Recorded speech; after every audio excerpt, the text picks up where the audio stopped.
North अभी इसके बारे में ना हाँ सर, अभी डेलीगेशन भी गोवा फोर्ट लेके आए थे आपके पास। कल जोशुआ भी आपसे मिलने के लिए आए थे। वो एक ऐसे कर्सी फॉर दूसरा ये है कि एसपी नॉर्थ सुलेमान सिद्दीकी के मैटर में अभी प्रेस नोट जारी नहीं सर, अभी गोवा फोर्ट का डेलीगेशन आया था आपके पास, उन्होंने क्या बोला? उन्होंने तो एक हमें क्या कहते हैं दिया है जिसको कहते हैं आपका रिक्वेस्ट लेटर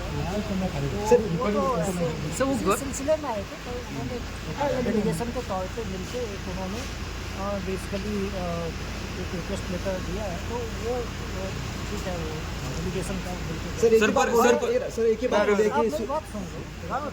मैं आपको ये कह रहा हूँ कि एसपी नॉर्थ इसके बारे में एक प्रेस नोट बहुत जल्दी आप लोगों को देगा। एक बार नोट है ना सारी डिटेल आपको सर सिद्दीकी ने बोला था एसबीआई को करना पॉइंट पे आपने किया तो वो सही बात है सर। और इवन उसने आगे किया है कि इलेक्ट्रिक शॉक उसको दिया गया है करके। इसके बाद आप कहना चाहेंगे एसपी नॉर्थ अभी आपको देंगे।